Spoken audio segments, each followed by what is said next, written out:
The gymnasium of the Galactic Youth Academy floated serenely in the void between star systems, a marvel of anti-gravity engineering and cross-species cooperation within its crystalline walls. Students from hundreds of worlds gathered to learn, grow, and prepare for lives among the stars. But today, something unprecedented was about to occur. Hadley Martinez stepped into the gymnasium, her sneakers squeaking against the polished composite floor.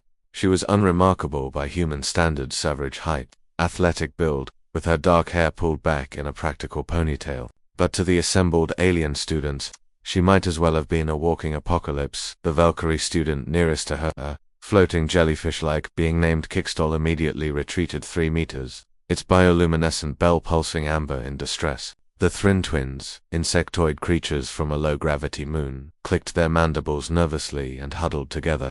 Deathworlder, someone whispered in the translated common tongue. Hadley pretended not to hear.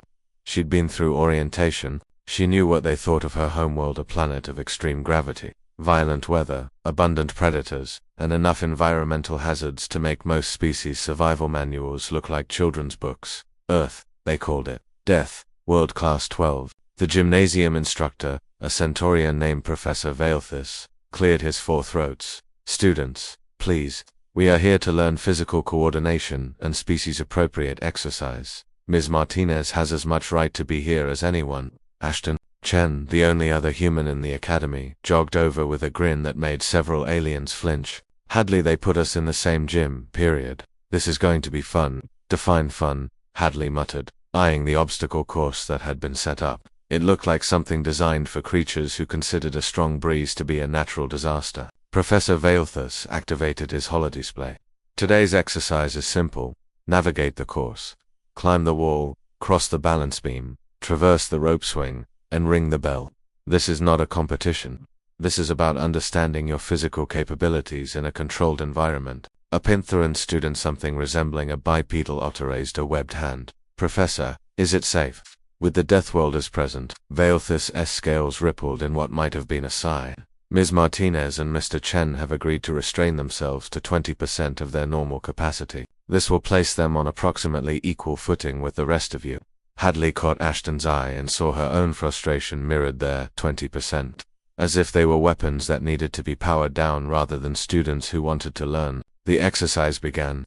The Thrin twins went first, their chitinous limbs carrying them gracefully up the 3-meter wall that had been calibrated for moderate difficulty. It took them 4 minutes. The Valkyrie students simply floated over the obstacles, completing the course in 2 minutes, while several species filed complaints about the unfairness of natural levitation. Then it was Hadley's turn. She approached the wall, very conscious of dozens of eyes and eye analogues watching her every move. The holds were large and obvious, designed for species that found climbing challenging. She placed her hand on the first grip and pulled herself up. Even at 20%, even moving deliberately slowly, she cleared the wall in 15 seconds. The gymnasium went silent. Apologies, Hadley said quickly, dropping to the floor with a bent knee landing that still made the ground shake slightly. I'll go slower. How Kickstall pulsed, its bell flashing crimson now. How is that possible? The wall is 3 meters high.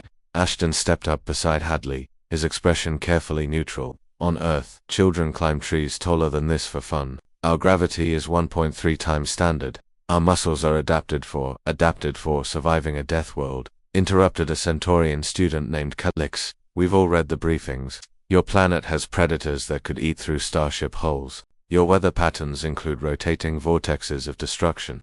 Your oceans have crushing depths that would flatten our vessels. You're not students, you're survivors of a planetary nightmare. Hadley felt something hot and sharp in her chest. She'd heard variations of this speech before, but it never got easier.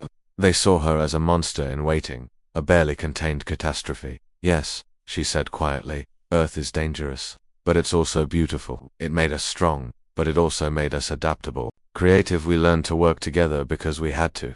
She walked to the balance beam, a laughably wide platform that most species traversed with arms outstretched for stability. She stepped onto it and walked across normally, arms at her sides, moving at what she hoped was a non-threatening pace. We're not here to scare you, Ashton added, completing the rope swing with embarrassingly little effort despite his attempted slowness. We're here to learn, same as you. About the galaxy, about other species, about ourselves. Professor Valethus nodded, his translator box humming. Well said, Ms. Martinez. Mr. Chen, you've completed the course. You may wait on the sidelines while others take their turns. As Hadley walked to the edge of the gymnasium, she noticed Kickstall drifting nearby, its bell now pulsing a cautious green. I apologize, the Valkyrie student said. I reacted from fear, not understanding your planet. It must have been very difficult. Hadley smiled slightly. It had its moments, but it also had sunsets that could make you cry, and oceans full of bioluminescent life, and the way the air smells after rain. Fear made us careful, but wonder made us explorers. Is that why you came to the academy? To explore. That, and to show the galaxy that Deathworlders can be more than just our survival instincts. She watched as another student struggled with the wall, cheering when they finally reached the top. We're capable of strength, yes, but also friendship, compassion, growth. Ashton joined them, having struck up a conversation with one of the Thrin twins about the comparative biomechanics of climbing. Within minutes, he was explaining how Earth insects could carry many times their body weight, creating an unexpected common ground. By the end of the class, something had shifted. The fear hadn't entirely disappeared. Perhaps it never would, but it had been joined by curiosity. Questions began to flow. What was Earth really like? How did humans handle the gravity? Had they really evolved alongside creatures called bears and sharks? Hadley answered what she could, carefully, honestly, trying to paint a picture of humanity that went beyond the Deathworlder label. As she left the gymnasium, Professor Valeth stopped her. Well handled, Ms. Martinez. Fear is a barrier, but education is a bridge. Thank you, Professor. Though I think we might need a more challenging course next time. Valeth's scales rippled in what might have been amusement. One step at a time, young human. One step at a time.